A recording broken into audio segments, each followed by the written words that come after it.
Hey.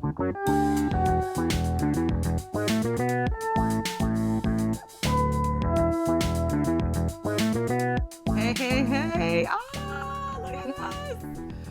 Welcome to Not the Highlight Reel. This is a podcast. My name is Jessica Spaulding.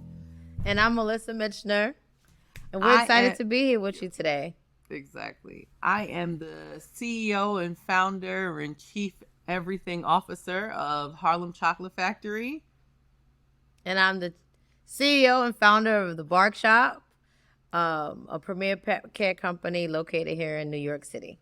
See, you had your thing together. Like, I didn't even put that. I just be saying the name sometimes. Like, and I be forget. I be just like, this is Harlem Chocolate Factory. You know, the business so intros is always hilarious. I've pitched so much, that I'm like, yeah, it's almost second nature now.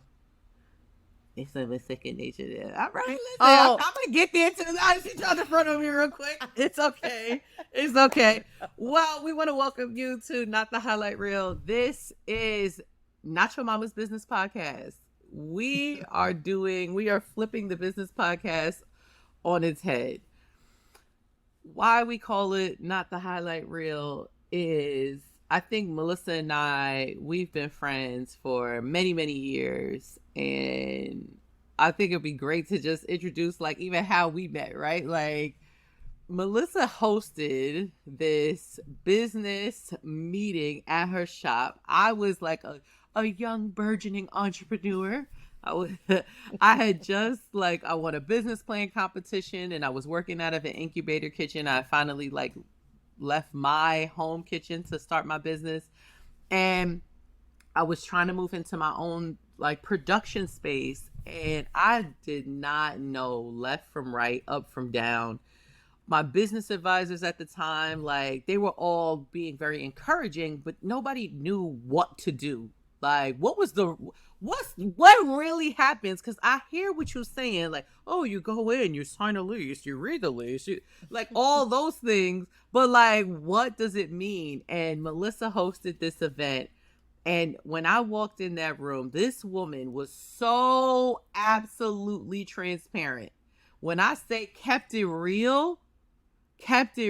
She talked about losses. She talked about things that didn't go right. She talked about all the things that nobody else was talking about that I knew was a part of it. Because I'm the math on some things is not mathing. And if I'm going to leave my job, I need a little bit more security around how this is about to go. And so being in that room and seeing someone that looked like me, that was young like me, just be honest, gave me a level of encouragement around what I was doing. Entrepreneurship sometimes becomes this idealized, romanticized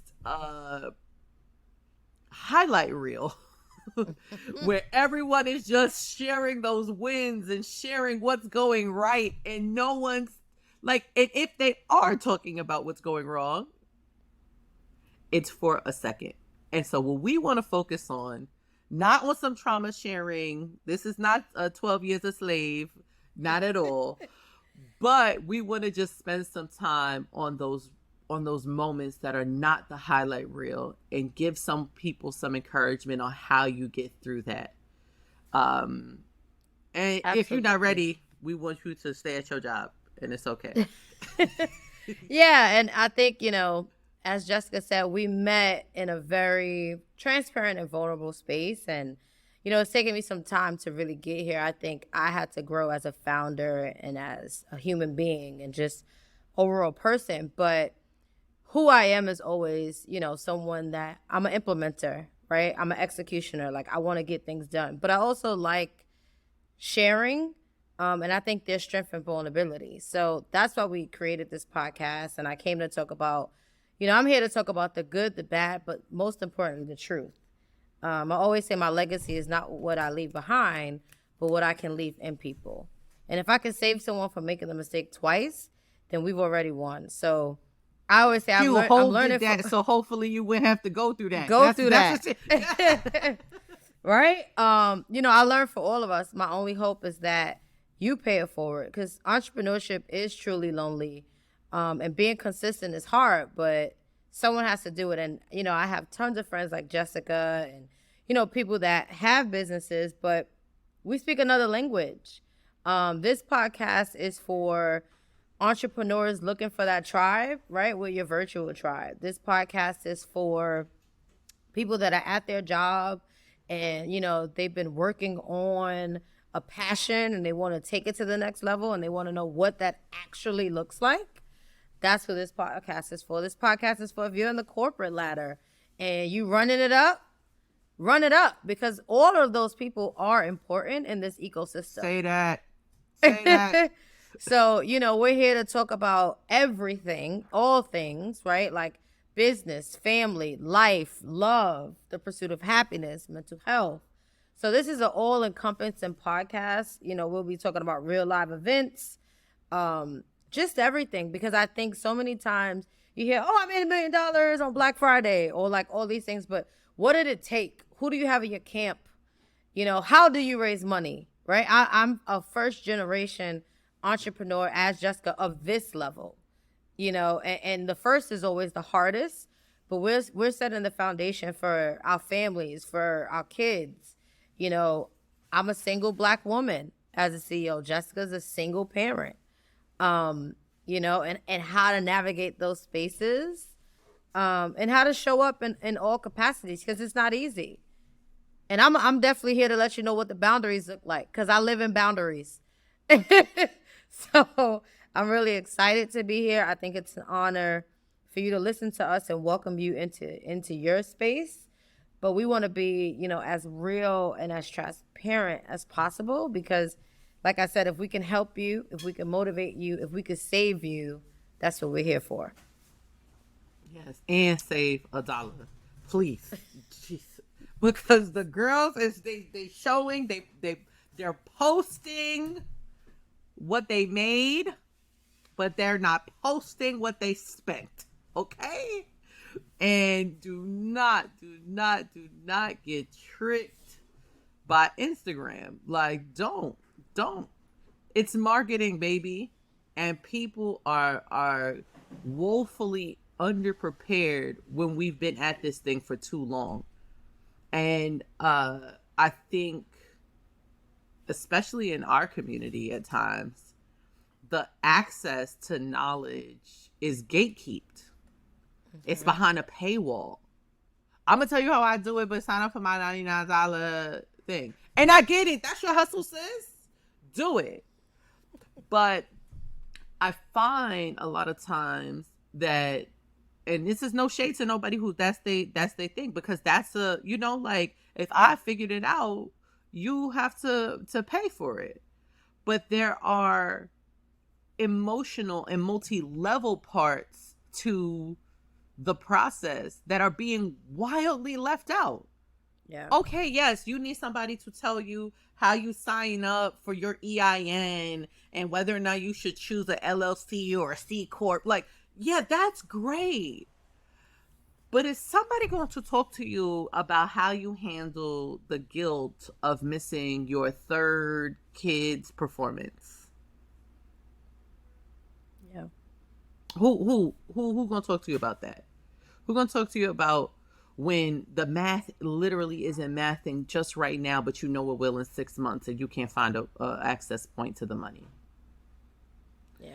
And the emotional conflict that comes with that process. These are gut punches.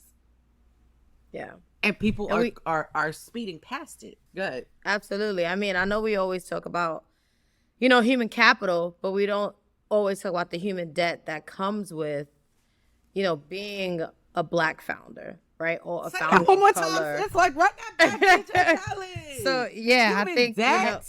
The human debt and the human capital. Hold on, trademark it. I'm gonna start a list of things because Melissa be coming up with gems. Like, she's being a little demure today, right? She has her classy hat, but this woman is so damn knowledgeable, and human debt gives a language to an experience that a lot of founders, even the corporate girlies, right? When you are taking that internship and moving up that ladder, human debt. Go ahead, sis. I don't even mean to interrupt that, but that was listen. This is real, right? So even in this moment, this is me stretching because I'm a in-person person. I'm a on the ground person. Like, I don't want to be at the forefront. I have no desire to be famous. I want to be the person that, if you know me, right, we know each other, and that's a blessing in itself. So, I think for me, I have always been a giver and willing to share. So when we talk about human capital, right, what do I mean by that? Your network. If I've learned nothing in this journey, leaning in and building your network is so important. And I think once I got into the space of, I got to go in the room, right, and I got to set a goal. And it's going to be uncomfortable. And guess what? I'm going to have to talk to 3 people that I don't know, but I'm going to have to introduce myself. And I love genuine connections. I don't like this whole, like, mean girl, how many followers do you have on Instagram? Yo! Where did you go to school or what you doing? How many followers, but how much revenue you cleared this week, sis? Yeah. And that's 50, not 50,000 followers and $2,500? The math ain't mathing, but your photos is cute though. And that's not me, right? So I think was that the reason shady? why no, it's not shady. It's real, no, right? And it's the things that we need to talk about because we live in this culture of, oh, you have these followings and you do this. I know people that have 300 or 100 followings and 2 posts, but they're managing millions, hundreds of millions of dollars, right? And I know people that have hundreds of thousands of followers and they're on the air mattress, but they have every new Bottega, whatever. And that's fine, right? This is not here to like... hold on. Can we take a second? How are y'all girls doing it? What are y'all doing? Because we all been trying to find out. Because when I look at the price tag of the fancy bags, and then I look at what the margins have to clear, and I look at how much work you're doing, the math is not mathing. If y'all scamming, that's the next podcast. If somebody wants to come up on a how to scam podcast, send me the link because I like Bottega. Well, I'm not clicking because I'm not sharing my cornbread. I don't like jail. I love my freedom. But I'm not sharing my cornbread is jokes. I love my freedom.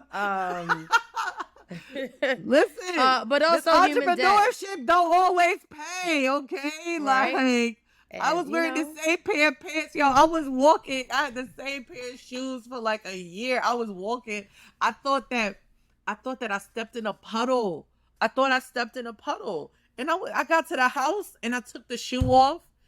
I had run down a hole in the shoe. Oh, listen. Yo. I think people see me now and like, 10 years. I have definitely worn sneakers out with holes in them. I have 5 pairs of pants and 5 shirts. People were like, and I was like, I'm marketing my brand, right? I'm building this. I didn't have an awning. I didn't have a budget. It was me. I was standing outside of Starbucks. I was running down on people. To this day, I will hop out of my car. I still walk up to people and ask. She really will. Where do you get your dog groomed? Where do you go to groom it? Oh, your dog, like, tell me what you like. And sometimes people are like, oh, the bark shop. And I'm like, well, hi, I'm Melissa. I created the bark shop. Nice to meet you, right? But I want to know. And I think that's the true benefit that we have as entrepreneurs than these larger organizations is that we're on the ground and our clients give us the feedback, right? They let us know when they don't like it, but they also are our biggest advocates. And when we talk about human debt, particularly with founders of color, right? I have been the head of household. I have been the big sister that is the be all, everything. I'm not married. I don't have kids. I'm single, but being that friend and having the capacity. So imagine working 16 hours and then, you want to be a good friend and you want to help your friends and the things that they're going through, but you're like, I really don't even have the capacity to do this, right? And then like, how do I structure my life around it? Because I can tell you, like, at high level, when you're doing certain things, I don't want to hear no gossip or tea or none of that stuff. Like, the closest I'm coming to that is the housewives, right? And I could turn that off. Because I'm responsible for so many other people's livelihood that sometimes I just need a break. I just need a moment. But I also I think the brain dumps, that's what I call them, is really important because it lets me come back to the things that I want to talk about. So we're really excited to launch this podcast because if nothing else, you're going to get vulnerability, transparency, and truly the blueprint and the conversations around how did you do what you did. But also, let me tell you how I failed at that a few times, but I failed forward. I didn't just stop. I was like, yeah, wow, 60,000 down the drain, bam. But I'm still here because it's something about the resilience and tenacity and entrepreneurs, you have to be crazy. And I was talking about this with my grandmother, and it's really about what are you willing to give up or what are you willing to lose? I gave up my entire youth. When my friends were at brunch, I was on Instagram with FOMO at the desk, being the front desk person, checking in people in my business. Do I regret it? Absolutely not, because I'm creating a life that I've always dreamt of. I get to do the things that I want to do how I want to do it. But there's a caveat, right? When everybody was out having fun, I was working. I almost slept in my store. I was doing guerrilla marketing. I was doing all of these things because I was crazy enough to believe in, this vision that I have. And although we're open 10 years, it took me 10 years to get solid and firm in what I'm building. But I can tell you in the last 24 months is when I got clear, right? What I'm actually building and where we're going. And I'm also not going to work that hard, right? At some point, I'm doing all of this hard work now because I want to be a consultant. I want to start a VC fund, right? I want to invest in the new founders that are coming because I also know what it's like to be in a room where no one looks like you, or to have someone introduce themselves to you 5 times that you have met in 5 different locations, but they just don't even see you there, right? And this literally just happened to me at a conference. And I said, you know what? I don't even want to work with this person because I've met you 5 places, 5 different states, and you keep introducing yourself to me as if we first met, we met for the first time. So you don't see me, right? So we're creating a space to be seen. Jessica is a chocolatier. I don't know about you, but I don't know no black chocolatiers, right? I was like, you do what? You play with chocolate? You working with chocolate? I'm in an industry with pets. I didn't grow up with a pet. I didn't know anything about pets. I didn't know that this what I would be doing, but at my heart, I'm an educator, right? And I always say God is the funniest comedian. He's the greatest comedian because we launched a school. So I knew that I wanted to be a teacher. I didn't necessarily know that I would be teaching the next generation of professional pet groomers. So I see what you did there, big God. But I'm here and I'm excited. So yeah, I mean, I don't know if we could break it down any further for it forever to be broken. This is what it is. This is the reality. We're going into the dark side, right? And not to scare you, but to prepare you. There were things Melissa saved me from potentially losing my company with one conversation. And so to have so many of us trying to do this thing, right? Black women, the fastest group of entrepreneurs in the United States, right? Probably the world, but whatever. And we can't turn our eye to it because it is a place for us to gain financial freedom. It's going to be an option. The corporate girlies that's out there, they working too. And we all are using the same skills to get there. I believe anyone living in a capitalist society is an entrepreneur, right? Some people contract their time out. Other people start their own businesses. I see no difference between what I do and what somebody who works at Viacom does. No, there's no difference other than the fact that for my dumb ass decided to pay all the bills, put the bills in my name. That's all the family is the person with the bills in the name, right? And it is really, really, really dark process when you are going through things for the first time by yourself with no warning that they're coming. And it's unnecessary for us all to be experiencing first times. We have a generation of women to look up to. I was on this call with Lisa Price of Carol's Daughter, and I grew up like going to Brooklyn. I'm from Harlem, okay, if you didn't know. And I remember hearing her talk about just her experience with Carol's Daughter. And in those moments, the things that she went through, I'm like, wow, how beneficial would this have been if I hadn't idealized her experience when I started, right? Like, you lose a little bit of money, you make a mistake. I was becoming so harsh with myself because, like, these women didn't do that. Like, look, their business was linear. It made money, and then it made money, then it made money, then it made more money, then it made more money. And that's what it looks like on paper. But it's not like that in reality. And when you have these moments where you can share and you can be transparent and you can be safe without someone trying to get something from you, without someone trying to use it against you, you build a community that you can rely on. And that's what we want to do. Like, neither one of us, we both hustlers. We want to make money. I having my face in front of somebody, and I listen to podcasts. I want half of these people to throw them damn mics out, put the headphones down, burn your computer, sir. If I hear another thing, well, black women, when y'all making money, okay, shut it up. But I thought it was like, I think we both thought, and we talked about it for years, like how important it would be to keep saving each other.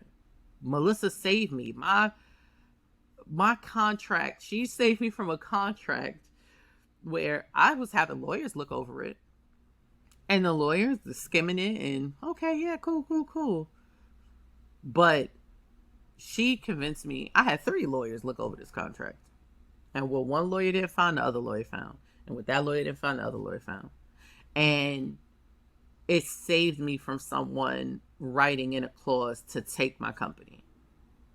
Like, these are the things. When you hear these stories, when you listen to these podcasts and you listen to people tell their stories and they spend like 2 seconds on it, it's like, oh yeah, but did that happen? Blah, blah, blah, blah, blah. Like, oh,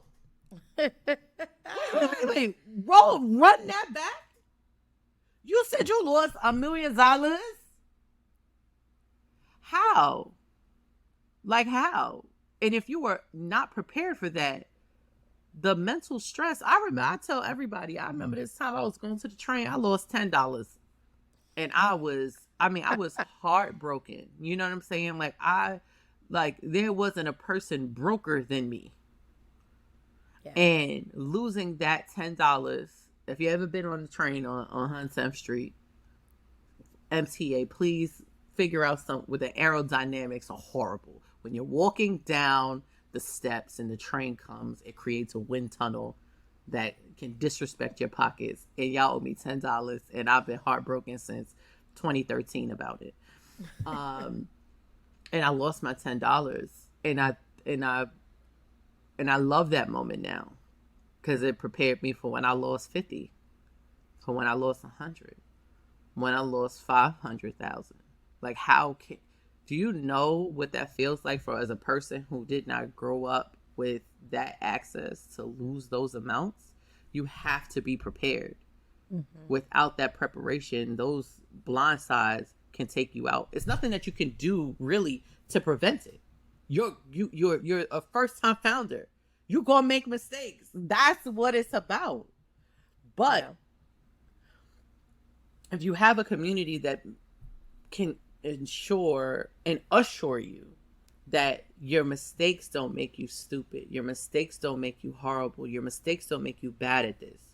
Now, if you're sitting there working in that business for 5 years and ain't do nothing, baby, take it behind the barn and kill it and move on. But I know that I had failures. At 19, I tried to start this chocolate factory.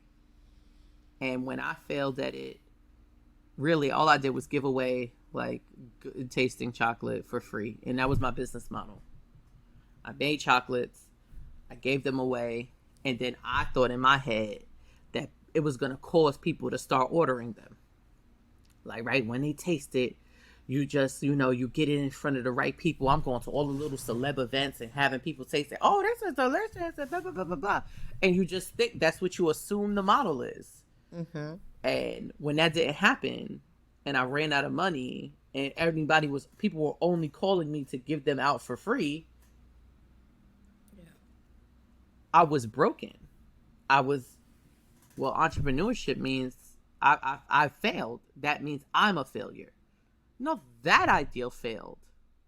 I actually won because I gained so much knowledge on what I needed to do.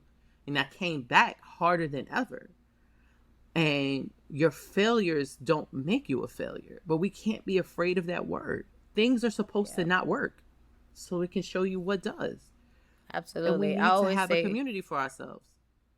Fail fast, fail often. Community is so important. I wouldn't be here without community, right? And I think as I have grown, I think we should, explore what community really is and how you build that, because there's a difference between networking and community. There's a difference between say that. tribe. Say that. Say that, sister. Right? Say that one more time for the people in the back. There's so many subgroups, and this has come up because of the work that I'm doing in therapy. Because I want to take everybody with me, but I realize that everybody can't go. Okay. Right? And it's hard because when you're a giver, you're like, no, but I see it. But I'm in this space of like meeting people where they at, but also protecting my space and my sanity. Friend, family, or foe. Love my Nana to death, right? But she's 84 and she's set in her ways in certain things. Or, my siblings, or, dating, my employees, like all of those things. So we're here to give it to you all. It's a whole nother episode, sis. It's a whole nother episode. But we're here to give you everything that you need to fill up your tank. We don't want you to feel like, oh, I can't do it. But we want to let you know that it is really hard. Like, no, when people say it's hard, they're not lying. We're not lying. And just share. We want to hear from you. If you have questions, if there's things that you want us to talk about, submit them, because people can't aspire to be what they don't see. And I'm from the South Bronx. People can't aspire to be what they don't see. I'm from the South Bronx. I grew up in Mitchell houses. I spent 26 years there. If I didn't have that $227 rent, I would have not been able to build the barbershop, right? And there was almost a time when I had to sleep in my store. So I'm here to share it all, and I'm happy that I have arrived, because I am a little private, in-person person, but I'm opening myself up to the world. Page will still be on private on Instagram. She said, don't follow me. Don't follow me. We'll get there, right? Like in stages. Yo, no, this is like, first of all, just as a friend, this is amazing to see you do, right? Because I know you, and I know how much you value privacy, and I do too, but I'm a Leo, so it's just like, I'm down for whatever. So I think that this is amazing, because the world deserves to know what you've been out here doing, right? Like, this woman will take the shirt off her back, like, and hold you down. Like, how many events, like, if you can look at Melissa's on the front page of a newspaper with my team in a Harlem Chocolate Factory shirt. Like, and I'm saying there. Team, and it's my best friends, really, because ain't nobody got no money to pay nobody. Right. I'm gonna take everybody to dinner though, right? Eat this nice little Chick-fil-A. I'm dead, and I'm happy to be here with Jess, because I admire. There's so many women that I admire, but to see what she's doing and what she's built, because I always say there's in front of the scenes and behind the scenes, right? And like, there's so much that goes on, and I don't have children, right? I want to be clear on that. I enjoy my free time right now. I enjoy sleeping in. So to see the things that she's able to do with 2 kids and be a dynamic parent, a single parent, and a big sister, and like all these things, and in the community, and all of those things, it's a lot to be said about that. And we want to create the space in the village for the women, the dynamic women that are out there, because we are the foundation. And I'm excited to meet new women, right? And build this network and this village. And, I'm not a weird person in person. So what you see is what you get, right? I'm the same on the screen or off the mic as I am in person. I'm actually better in person. So yeah, I'm excited. You coming through. Listen, we're gonna watch. Like I'm gonna personally take clips, because at the end of the year, right, when we finish our recorded contract and get all the episodes together, we gonna have a note of watching the progression of Melissa and coming out, because she is absolutely hilarious. And, cute Diana Ross / Puffy, right? I'm both. That's my personality. You just aged yourself saying Puffy. It's okay. I'm fabulous.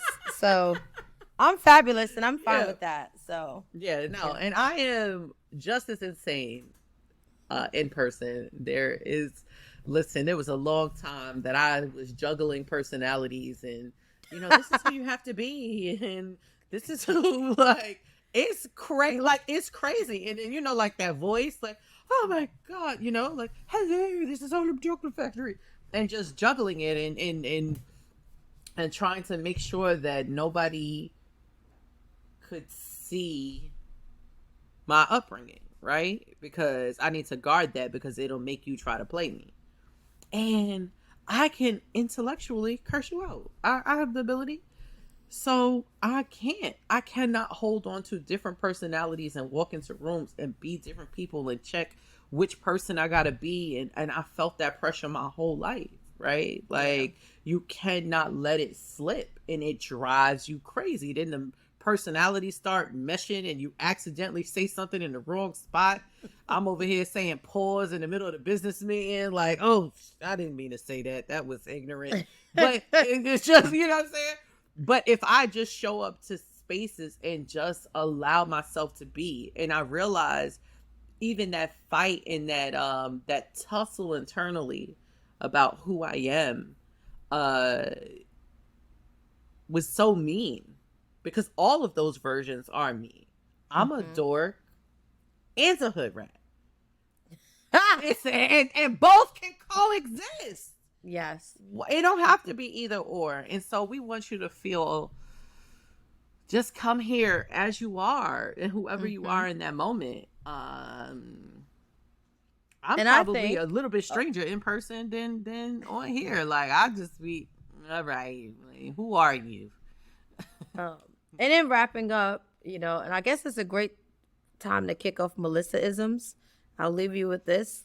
I have these little isms people always say. But so no, my therapist, right? She's been really instrumental in my growth. And there was a time when she kept saying, Melissa, you're trying to split yourself, right? Like, and Jessica kind of touched on that. Like, oh, I'm this way professionally and I'm this way personally. And once I was clear in that, like, who I am personally is who I am professionally, right? Because it's more exhausting to split yourself. So in closing, I want to leave you with that. Don't try to split yourself, right? Like, people want to really connect with people. And I think what I can really relate to anybody on, right? Because, I'm clatchet. I'm not, ratchet, but I'm a little classy. The one thing I can relate to you on is being a human being. Jessica's going to say I'm bougie and I'm this and I'm that. I didn't say it. I can relate to you from the human being perspective first. So don't try to be anything other than who you are, because that is truly your superpower and greatest gift. Thank you for tuning in. We are signing out. This is Melissa and Jessica. I wish my right was fancier. I'm dead. Aside.